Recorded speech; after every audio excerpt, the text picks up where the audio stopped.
अस्सलाम वालेकुम first year बेटे, open your biology book.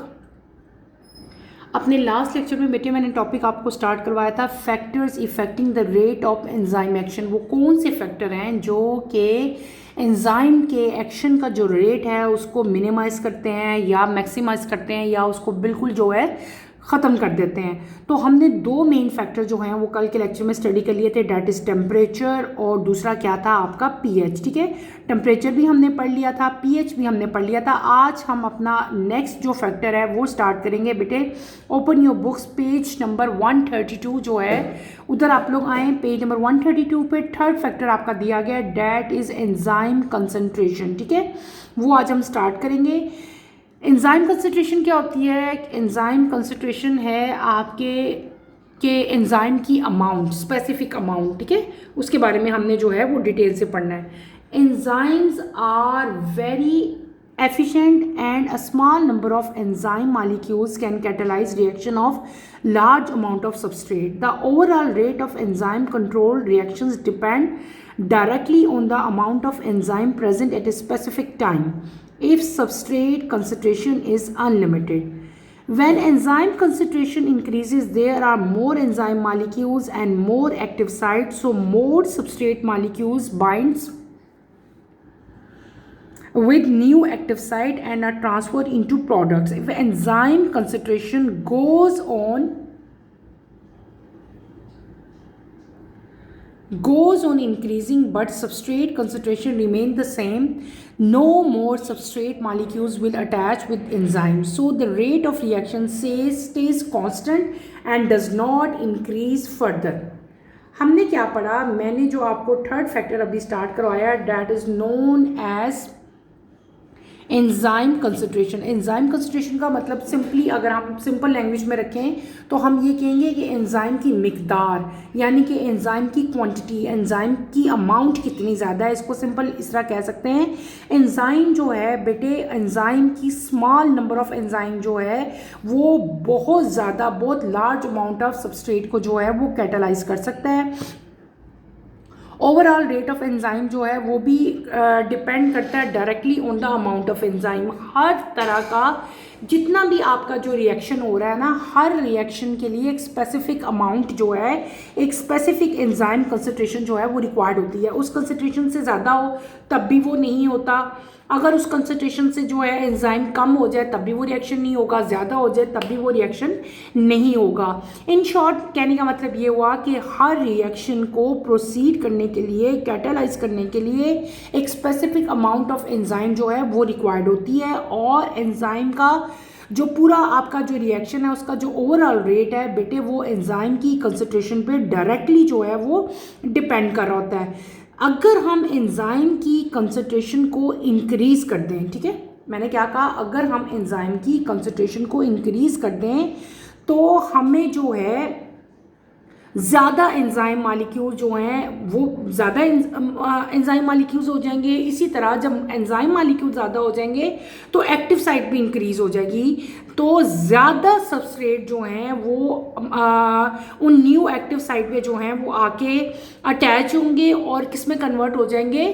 Products में कन्वर्ट हो जाएंगे। दोबारा सुनो बेटे, मैंने क्या बात की? मैंने आपको कहा कि जब एंजाइम की कंसंट्रेशन, ठीक है, जब एंजाइम की कंसंट्रेशन इंक्रीज होती है तो इसका मतलब है कि ज़्यादा एंजाइम मालिक्यूल्स हो गए हैं। जब एंजाइम मालिक्यूल ज़्यादा हो जाते हैं तो एक्टिव साइट भी इंक्रीज होती है। जब एक्टिव साइट इंक्रीज होगी इसका मतलब ये हुआ कि ज़्यादा सबस्ट्रेट जो है इन एक्टिव साइट के ऊपर अटैच हो जाएगा, और जब ज़्यादा आपको जगह मिल गई, एक्टिव साइट, ज़्यादा एक्टिव साइट मिली, ज़्यादा सबस्ट्रेट अटैच हो गए, इसका मतलब है आपका जो प्रोडक्ट्स हैं वो भी क्या हो जाएंगे? ज़्यादा हो जाएंगे। आपके पास जो है आपको इन द एंड जो है वो ज़्यादा प्रोडक्ट्स जो हैं वो देखने को मिलेंगे। इसी तरह अगर आप एंजाइम की कंसंट्रेशन जो है वो बढ़ाते रहते हो तो एक टाइम ऐसा आता है कि एंजाइम की कंसंट्रेशन तो आप लोग इंक्रीज करते जा रहे हो, लेकिन जो आपका सबस्ट्रेट है उसकी कंसंट्रेशन इंक्रीज नहीं होती। आपकी जो सबस्ट्रेट हैं वो क्या रहते हैं? वो सेम रहते हैं। तो जो आपका रिएक्शन है, जो रेट है रिएक्शन का, वो क्या हो जाता है? वो कांस्टेंट हो जाता है। ठीक है, वो आगे फर्दर इंक्रीज नहीं करता। तो इन शॉर्ट हम क्या कह सकते हैं कि एक स्पेसिफिक एक रेट है, जिस तरह हमें ऑप्टिमम टेम्परेचर था, इसी तरह पीएच का भी एक लेवल था, बिल्कुल इसी तरह एंजाइम की एक प्रॉपर कंसंट्रेशन होती है। उस कंसंट्रेशन तक अगर आप एंजाइम की अमाउंट बढ़ा दो तो आपके सबस्ट्रेट ज़्यादा उसके साथ अटैच होते हैं, आपके प्रोडक्ट भी ज़्यादा बन जाते हैं। लेकिन वो एक स्पेसिफिक अमाउंट है, उस अमाउंट से, उस परसेंटेज से, उस कंसंट्रेशन से अगर आप एंजाइम को बढ़ा दोगे तो सबस्ट्रेट के ऊपर कोई फ़र्क नहीं आता, ना ही प्रोडक्ट के ऊपर कोई फ़र्क आएगा, बल्कि उनकी जो अमाउंट है वो क्या रहेगी, वो कांस्टेंट रहेगी। ठीक है, यहाँ पे आपको ग्राफ भी बेटे शो किया गया है एंजाइम कंसंट्रेशन का। ये क्या है, आपका रेट ऑफ रिएक्शन है, ये क्या है, एंजाइम कंसंट्रेशन है। एक टाइम आया, आप एंजाइम इंक्रीज करते गए, आपका जो रेट ऑफ रिएक्शन है वो भी इंक्रीज होता गया। देखो कहाँ तक आपका ग्राफ गया है, लेकिन उसके बाद जाके आपका ग्राफ जो है स्ट्रेट हो गया। इसका मतलब है कि एंजाइम आप बढ़ाते भी जा रहे हो उसकी कंसंट्रेशन, लेकिन सबस्ट्रेट जो है वो उसके साथ ज़्यादा जो है वो अटैच नहीं हो रहे, ज़्यादा प्रोडक्ट नहीं बन गया, बल्कि उनका रेट जो है वो क्या हो गया, कांस्टेंट हो गया। Is that clear? अब हम चलेंगे अपने फोर्थ फैक्टर की तरफ। हमारा फोर्थ फैक्टर क्या है, सबस्ट्रेट कंसंट्रेशन। पहले हमने क्या पढ़ा, एंजाइम कंसंट्रेशन, अब हम क्या पढ़ेंगे, substrate concentration. If there are enzyme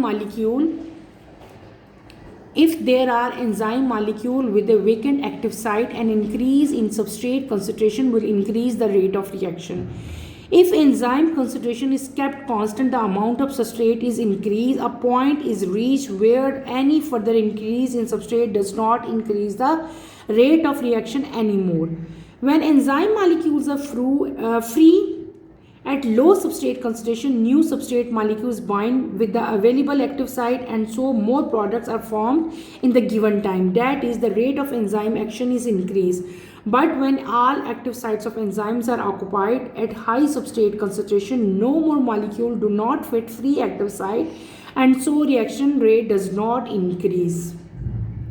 हमने क्या पढ़ा, हम चौथा फैक्टर पढ़ रहे हैं जो कि एंजाइम की एक्टिविटी को इफ़ेक्ट करता है। वो क्या चीज़ है, डैट इज़ सबस्ट्रेट कंसंट्रेशन। ये तो आपको पता है ना कि बेटे एंजाइम और सबस्ट्रेट जो है वो आपस में एक दूसरे के साथ अटैच होते हैं एट एक्टिव साइट।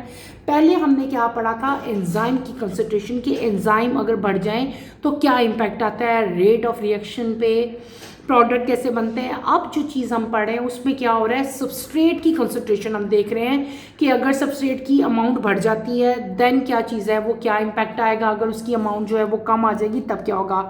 अगर आपके पास एंजाइम बेटे मौजूद है और एंजाइम में जो एक्टिव साइट है उसमें जो है एक खाली जगह है, ठीक है, यानी कि वो एक्टिव साइट जो है वो एम्प्टी है, तो वहाँ पे क्या होगा, सबस्ट्रेट की कंसंट्रेशन जो है वो इंक्रीज़ हो जाती है। और जब सबस्ट्रेट की कंसंट्रेशन इंक्रीज़ होती है यानी कि उसी एक्टिव साइट पे ज़्यादा सबस्ट्रेट जो है आके अटैच होता है। जब ज़्यादा सबस्ट्रेट आके अटैच होगा तो जो रेट ऑफ रिएक्शन है वो क्या हो जाता है, वो इंक्रीज़ हो जाता है, और आपके पास जो है वो अमाउंट ऑफ सबस्ट्रेट इंक्रीज होने की वजह से आपका रिएक्शन जो है उसका रेट बढ़ जाता है और आपके पास अमाउंट ऑफ प्रोडक्ट भी जो है वो भी इंक्रीज आती है। लेकिन बेटे अगर ये सबस्ट्रेट आप लोग इंक्रीज करते जाओ तो एक पॉइंट ऐसा आएगा जब आप फर्दर सबस्ट्रेट जो है वो इंक्रीज नहीं करोगे। अगर आप इंक्रीज भी करोगे तो सबस्ट्रेट के इंक्रीज होने की वजह से रेट ऑफ रिएक्शन पे कोई भी इफेक्ट जो है वो नहीं आएगा, ठीक है।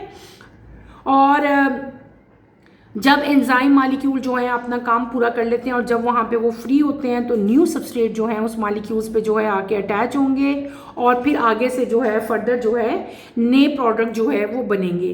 तो रेट ऑफ एंजाइम एक्शन जो है वो फिर दोबारा से इंक्रीज़ होगा और ये ऐसा ही मतलब चलता रहेगा। सिंपल इसमें आपने एक बात याद रखनी है कि देखो बेटे, आपको पता है कि एंजाइम और सबस्ट्रेट जो हैं वो कंबाइन होते हैं। कहाँ पे कंबाइन होते हैं? एक्टिव साइट पे कंबाइन होते हैं। एक टाइम है, एक कंसंट्रेशन है कि सबस्ट्रेट जो है एक टाइम अगर आप एक्टिव साइट में थोड़ी सी जगह है तो वहाँ पे आके एक और सबस्ट्रेट अटैच हो जाता है, ठीक है। और अगर खाली स्पेस है वहाँ पे और सबस्ट्रेट अटैच हो जाएगा, सबस्ट्रेट की कंसंट्रेशन बढ़ती जाएगी तो आपका जो रेट ऑफ रिएक्शन है वो भी क्या होता जाएगा, इंक्रीज़ होता जाएगा, प्रोडक्ट का नंबर भी इंक्रीज़ होता जाएगा। लेकिन वो एक स्पेसिफिक टाइम है, एक स्पेसिफिक कंसंट्रेशन है। अब जितनी जगह थी वहीं पे सबस्ट्रेट अटैच होने थे ना, उससे ज़्यादा जगह ही नहीं बचेगी। सबस्ट्रेट अगर आते भी जाएंगे और तो एंजाइम के साथ तो वो अटैच ही नहीं होंगे, क्योंकि वहाँ पे तो कोई एक्टिव साइट की में जगह ही नहीं बनी जहाँ पे सबस्ट्रेट अटैच हो। इन शॉर्ट जो रेट ऑफ रिएक्शन है उसके लिए एक स्पेसिफिक कंसंट्रेशन जो है सबस्ट्रेट्स की रिक्वायर्ड होती है। जब वो स्पेस ख़त्म हो जाता है तो फिर अगर चाहे और सबस्ट्रेट आ भी जाए तो उससे रेट ऑफ रिएक्शन पे कोई फ़र्क नहीं पड़ेगा। देन उस केस में क्या करना पड़ेगा, वेट करना पड़ेगा सबस्ट्रेट को कि जब रिएक्शन कंप्लीट हो जाएगा, सबस्ट्रेट प्रोडक्ट में कन्वर्ट हो जाएंगे। कन्वर्ट होने के बाद एंजाइम वहाँ से अलग हो जाएगा। जब एंजाइम अलग हो जाएगा तो फिर दोबारा से जो नए एंजाइम है वो आके एक्टिव साइट पर अटैच होंगे और वही जो रिएक्शन जो पहले जिस तरह हुआ था उसी तरह रिएक्शन जो है फर्दर प्रोसीड करेगा। क्लियर हो गया? यानी कि बेटे कि एक स्पेसिफिक कंसंट्रेशन है सबस्ट्रेट की, उससे ज़्यादा अगर सबस्ट्रेट हो जाएंगे तो रिएक्शन जो है वो इंक्रीज़ नहीं होगा।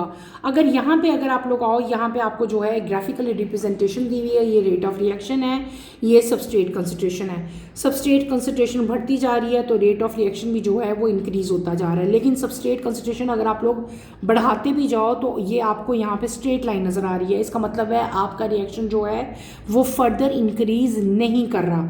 एक लिमिट है, एक लिमिट तक सबस्ट्रेट की कंसंट्रेशन इंक्रीज़ हो सकती है, उसके बाद इंक्रीज़ होगी तो रेट ऑफ रिएक्शन पे कोई असर नहीं पड़ेगा। हमने क्या कर लिया बेटे, हमने 4 डिफरेंट टाइप के जो हैं वो फैक्टर जो हैं वो स्टडी किए। कौन कौन से? टेम्परेचर किया, ठीक है, और टेम्परेचर का हमने ग्राफ इस तरह से शो किया। उसके बाद हमने क्या किया, हमने जो है ये एंजाइम्स जब जो इनका पीएच का इफेक्ट देखा और पीएच के ग्राफ जो हैं वो आपको मैंने बताए। और इन द एंड हमने 2 तरह के और ग्राफ देखे, एक हमने देखा एंजाइम कंसंट्रेशन का और एक हमने देखा सबस्ट्रेट कंसंट्रेशन है। इन दोनों के ग्राफ ऑलमोस्ट सेम है, सिर्फ और सिर्फ आपने एक्स एक्सिस पे यहाँ पे क्या चीज़ शो करनी है, एंजाइम कंसंट्रेशन, और यहाँ पे क्या शो करोगे बेटे आप लोग, सबस्ट्रेट कंसंट्रेशन। इस क्लियर है बेटे? हमने क्या पढ़ लिए, हमने 4 डिफरेंट टाइप के फैक्टर पढ़े जिनकी वजह से जो एक्टिविटी है, जो रेट ऑफ रिएक्शन है, उन पे जो है इम्पैक्ट आता है। वो कौन कौन से थे वो हमने डिटेल से 1 बाय 1 पढ़े और उनकी ग्राफिकल रिप्रेजेंटेशन भी जो है मैंने आपको कंप्लीट करवाई। अब हम आते हैं अपने अगले टॉपिक की तरफ, that is topic number 5.6, page number 133 है आपकी बुक का, एंजाइम इनहिबिशन। ठीक है, बहुत इजी टॉपिक है आपका एंजाइम इनहिबिशन। पहले मैं इसकी रीडिंग करूँगी, देन मैं आपको इसको एक्सप्लेन करूँगी। A chemical that interferes and block an enzyme activity is called an inhibitor. Inhibitor attaches with the enzyme but are not transferred into product and thus block active site temporarily or permanently. This phenomena is known as enzyme inhibition. The final product of complex enzymatic reaction also act as the inhibitor of the enzyme of the first step. हमने क्या पढ़ा, next topic जिसको मैंने अभी read out किया है बेटे, that is known as enzyme inhibition.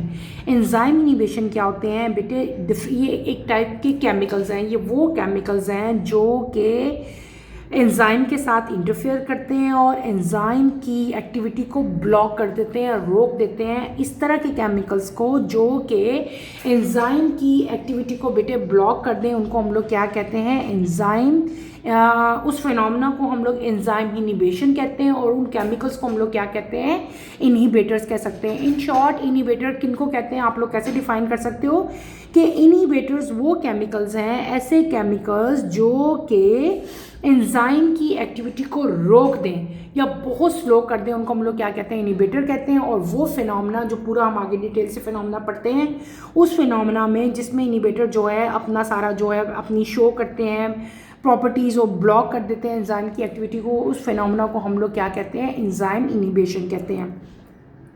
Inhibitors बेटे क्या करते हैं, ये एंजाइम के साथ अटैच हो जाते हैं और इनको ऐसे प्रोडक्ट में जो है इनिवेटर एक केमिकल आता है और वो क्या करता है, एंजाइम के साथ आके अटैच हो जाता है एट एक्टिव साइट, ठीक है।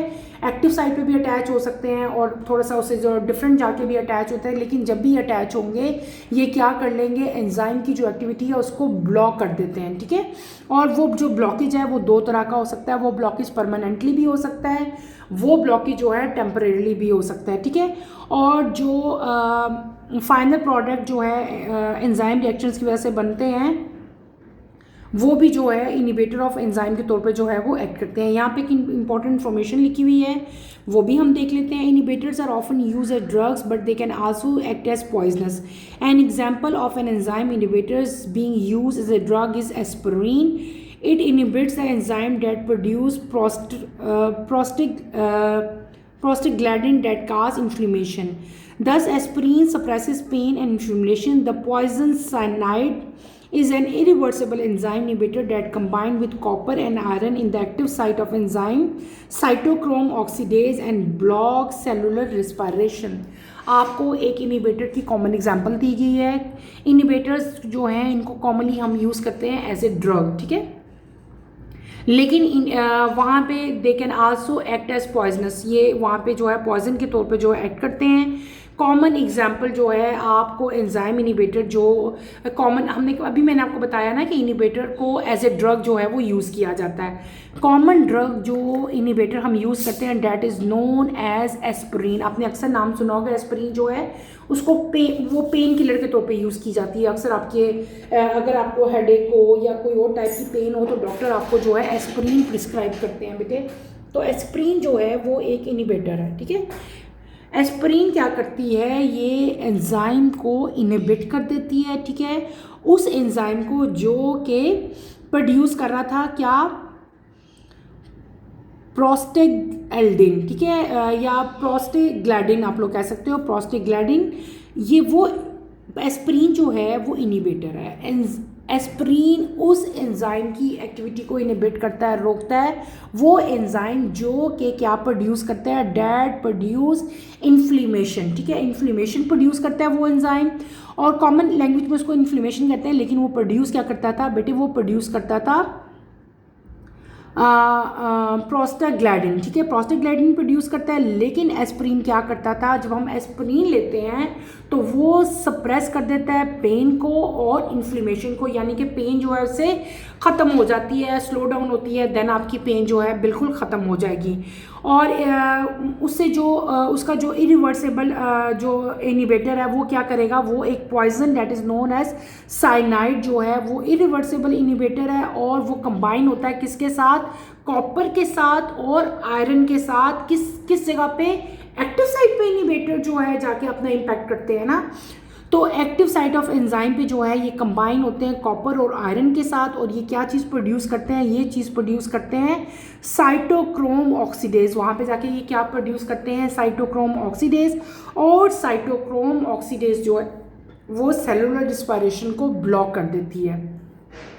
हमने इनिबिटर्स पढ़े और मैंने आपको क्या बताया कि इनिबिटर्स जो हैं वो क्या करते हैं बेटे, वो एक ऐसे केमिकल होते हैं जो एंजाइम की एक्टिविटी को ब्लॉक कर देते हैं, ठीक है। और उन केमिकल्स को हम लोग क्या कहते हैं, इनिबिटर कहते हैं। इनिबिटर जो है जो फिनोमेना पूरा होगा उसको हम लोग क्या कहेंगे, इनहिबिशन कहेंगे। इनहिबिशन टेम्परेरी भी हो सकती है, इनहिबिशन जो है वो परमानेंटली भी हो सकती है। उसके बाद हमने क्या कहा कि मैंने आपको बताया कि इनिबिटर जो हैं they are commonly use as drug, और उसमें हमने कॉमन एग्जांपल किसकी पढ़ी, एस्पिरिन की पढ़ी। इसके अलावा बेटे एक और कॉमन ड्रग है जो कि कैंसर की थेरेपी के लिए यूज़ होता है, वो भी एंजाइम इनिबिटर ही है, ठीक है। तो एक तो आपकी बुक में एग्जांपल दी हुई है और एक मैंने आपको बताई जो कि कैंसर की ट्रीटमेंट के लिए जो है यूज़ किया जाता है। इसके अलावा बहुत सारे हैवी मेटल्स हैं जो भी वो भी डिफरेंट टाइप की डिजीज़ के लिए यूज़ किए जाते हैं, वो भी जो हैं इनहिबिटर्स ही होते हैं। तो एस्पिरिन जो है वो कॉमन इनिबिटर है। एस्पिरिन कैसे इम्पैक्ट करती है वो सारा हमने पढ़ लिया। एस्पिरिन जो है वो पेन को जो है वो रिमूव करती है, और ये जो है एंजाइम को इनिबिट करती है जो कि प्रोस्टाग्लैंडिन जो है प्रोड्यूस करता था, उसकी एक्टिविटी को ये स्टॉप कर देती है। और इसके अलावा जो है ये जो है हमने बताया था कि ये पॉइजन के तौर पे भी एक्ट करते हैं। तो यहाँ पे कॉमन एग्जांपल जो दी हुई है, जो पॉइजन प्रोड्यूस होता है वो कौन सा है, साइनाइड है, जो कि इरिवर्सिबल एंजाइम इनिबेटर है। और ये किसके साथ कंबाइन होता था, कॉपर के साथ और आयरन के साथ in the active site of enzyme. कौन सा एंजाइम, साइटोक्रोम ऑक्सीडेज। और ये क्या करेगा, ये सेलुलर रिस्पायरेशन को ब्लॉक कर देता है। ये हमने क्या पढ़ लिया, हमने पढ़ लिया what are inhibitors, what is inhibition, और साथ जो है हमने इनिबेटर्स की एग्जांपल्स पढ़ ली। इनिबेटर्स की कॉमन एग्जांपल्स बेटे मैं आपको इस बुक के अलावा भी एक एंटीबायोटिक्स भी इसकी कॉमन एग्जांपल्स हैं, ड्रग्स भी इसकी कॉमन एग्जांपल है। ड्रग में आपने इसकी एक एस्पिरिन पढ़ी और एक मैंने आपको क्या बताया कि drugs used in the cancer therapy जो हैं वो भी सारी की सारी जो हैं इनिबेटर्स ही होती हैं। नेक्स्ट हम लोग आते हैं, हमारे पास आते हैं types of inhibitor. There are 2 main types of inhibitor. Inhibitor की 2 मेन टाइप्स होती हैं, ठीक है। एक होते हैं कम्पिटिटिव और एक होते हैं नॉन कम्पिटिटिव। पहले हम लोग पढ़ते हैं competitive. What are competitive inhibitors, ठीक है। Two general classes of inhibitors are recognized: competitive and non-competitive inhibitors. A competitive inhibitor resembles the enzyme substrate. It competes with the substrate of the same binding site of enzyme. When competitor inhibitor is selected by binding site, it blocks active site and does not permit substrate from attaching. Thus, it prevents enzyme from acting. The enzyme succinic dehydrogenase catalyzes the oxidation of succinic acid to fumaric acid.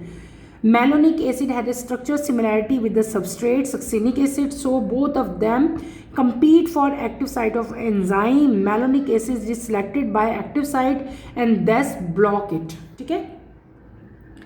हमने क्या पढ़ा है, हमने पढ़े inhibitors. फिर मैंने आपको बताया इनिबेटर्स की 2 टाइप्स हैं, ठीक है। इनिबेटर की कितनी टाइप्स हैं, 2। एक है कम्पिटिटिव, एक है आपके पास आती है नॉन कम्पिटिटिव। पहले हम लोग पढ़ते हैं कम्पिटिटिव। कम्पिटिटिव इनिबेटर्स बेटे वो होते हैं, ये वो इनिबेटर्स होते हैं जो कि एंजाइम सबस्ट्रेट की तरह लगते हैं। देखने में इनकी जो रिजेम्बलेंस है, इनका जो स्ट्रक्चर है वो किसकी तरह का लगेगा, बिल्कुल सबस्ट्रेट की तरह लगेगा। ये क्या करेंगे कि आपको पता है कि एंजाइम के साथ क्या चीज़ आके अटैच होती है, सबस्ट्रेट। जब सबस्ट्रेट अटैच होने लगता है तो वहीं पे जो है कम्पिटिटिव इनिबेटर भी आ जाते हैं। इन दोनों का आपस में एक कंपटीशन शुरू हो जाता है, एक मुकाबला शुरू हो जाता है कि कौन जो है वो एंजाइम के साथ अटैच होगा।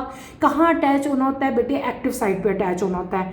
तो मैंने क्या कहा, दोनों का मुकाबला शुरू हो जाता है, किसका, कम्पिटिटिव इनिबेटर का और साथ ही सबस्ट्रेट का, क्योंकि इन दोनों की रिजेम्बलेंस होती है, दोनों की शेप ऐसी होती है कि ये एंजाइम के अंदर इजीली फिट हो जाएंगे, ठीक है।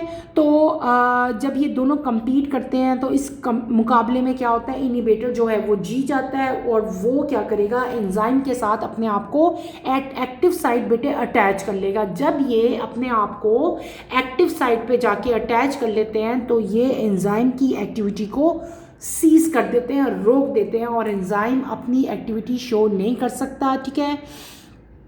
और ये वहाँ पे जाके ज्वाइन हो जाएंगे और जब ये ज्वाइन होंगे तो सबस्ट्रेट को ये ज्वाइन ही नहीं होने देंगे। सबस्ट्रेट की जगह तो इनिबेटर आके ज्वाइन हो गया ना, तो सबस्ट्रेट जो है वो तो ज्वाइन ही होगा। तो इसने क्या किया, इनहिबिटर्स ने एक्टिव साइट को ब्लॉक कर लिया। जब एक्टिव साइट ब्लॉक होगी तो सबस्ट्रेट जो है वो अटैच नहीं होगा। जब सबस्ट्रेट अटैच नहीं होगा एंजाइम के साथ तो रिएक्शन जो है वो कंप्लीट नहीं होगा, रिएक्शन फर्दर प्रोसीड ही नहीं करेगा और आपके पास प्रोडक्ट जो हैं वो नहीं बनेंगे। अगर आप अपनी बुक पे यहाँ पे डायग्राम देखो बेटे, गौर से इस डायग्राम को देखो तो आपको पता चलेगा दिस इज एंजाइम। ये ब्लू कलर का क्या है, एंजाइम है, ठीक है।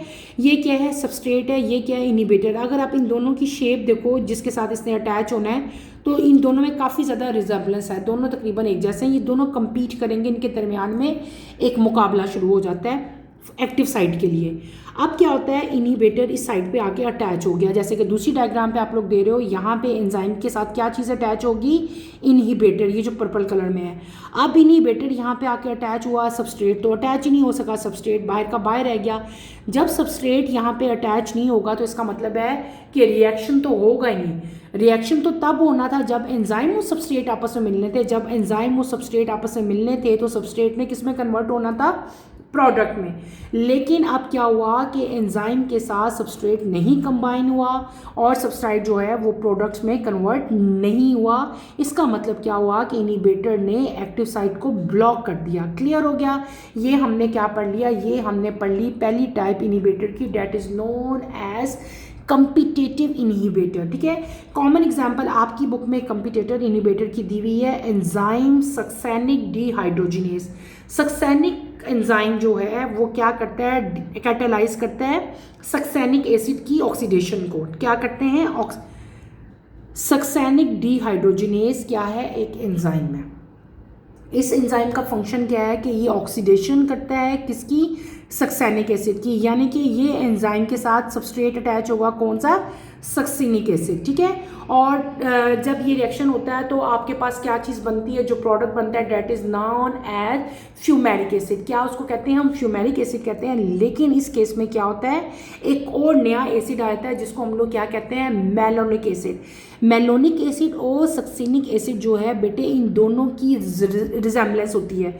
ये सबस्ट्रेट है, ये इनहिबिटर है, इन दोनों की स्ट्रक्चर जो है वो सेम होते हैं और दोनों का कंपटीशन शुरू हो जाता है। एंजाइम के साथ क्या चीज़ अटैच होनी थी? सबस्ट्रेट अटैच होना था जो कि सक्सेनिक एसिड था। लेकिन ये दोनों compete करते हैं और एक्टिव साइट पे बजाय इसके कि सक्सेनिक एसिड अटैच होता, वहाँ पे क्या आके अटैच हो जाता है? मेलोनिक एसिड अटैच हो जाता है। और जब मेलोनिक एसिड अटैच होता है तो आगे फर्दर जो है वो रिएक्शन होता ही नहीं है और वो रिएक्शन प्रोसीड ही नहीं करता और आपके पास जो प्रोडक्ट बनने थे जो कि फ्यूमेरिक एसिड बनना था वो नहीं बनता। क्लियर हो गया? हमने क्या पढ़ लिया बेटे? हमने पढ़ा मैंने आपको पढ़ाया, हमने पढ़ा एंजाइम इनिवेशन। एंजाइम इनिवेशन में मैंने आपको क्या पढ़ाया कि ये वो केमिकल हैं जो कि एंजाइम की एक्टिविटी को ख़त्म कर देते हैं, एंजाइम की एक्टिविटी को ब्लॉक कर देते हैं। उनको हम लोग क्या कहते हैं? इनहिबिटर्स कहते हैं। ठीक है, और इस पूरे फिनोमेना को हम लोग क्या कहते थे? इनहिबिशन कहते थे। फिर हमने उसकी कॉमन एग्जांपल्स पढ़ी थी और उसके बाद हमने क्या पढ़े थे? Types of inhibitor. Types of inhibitor में मैंने आपको बताया था कि इनहिबिटर की दो टाइप्स है, एक है कम्पिटेटिव और एक है नॉन कम्पिटेटिव। कम्पिटेटिव मैं आपको आज पढ़ा रही हूँ, कम्पिटेटिव ही मैंने आपको एक्सप्लेन की। कम्पिटेटिव में मैंने क्या कहा कि कम्पिटेटिव इनहिबिटर वो है जो कि सबस्ट्रेट की से रिजेम्बलेंस करता है, इसकी शक्ल, इसकी अपीयरेंस जो है वो सबस्ट्रेट जैसी होती है। ये क्या करेगा? ये एक्टिव साइट पे आके अटैच हो जाता है, ये एक्टिव साइट को फिल अप कर देता है। जब एक्टिव साइट फिल हो जाती है तो सबस्ट्रेट जो है वो यहाँ पे आके अटैच नहीं होता। जब सबस्ट्रेट अटैच नहीं होता तो आपका रिएक्शन प्रोसीड नहीं करता और प्रोडक्ट नहीं बनते। कॉमन एग्जांपल हमने इसमें क्या की? हमने कॉमन एग्जांपल की सक्सेनिक एसिड की। सक्सेनिक एसिड जो था वो क्या था? सबस्ट्रेट था और यहाँ पे जो एंजाइम था वो क्या था? सक्सेनिक डिहाइड्रोजिनेज जो है वो एंजाइम था। जब सक्सेनिक एसिड और सक्सेनिक डिहाइड्रोजिनेज आपस में कंबाइन होते हैं तो रिएक्शन कौन सा? उस रिएक्शन की वजह से जो प्रोडक्ट बनते थे that is known as fumaric acid. लेकिन इस केस में क्या आ जाता है? इनहिबिटर आ जाता है। कौन सा इनहिबिटर बेटे? That is known as malonic acid. Malonic acid और सक्सेनिक एसिड की जो शेप है, जो स्ट्रक्चर है वो काफ़ी ज़्यादा मैच करता है, काफ़ी एक दूसरे के साथ रिजेम्बलेंस करते हैं।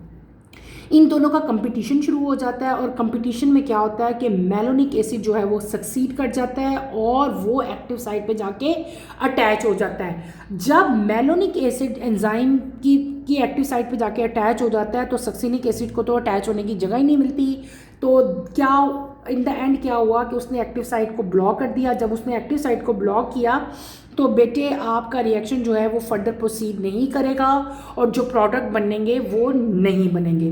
ये हमने कौन से इनहिबिटर्स पढ़ लिए? हमने पढ़ लिए कम्पिटेटिव।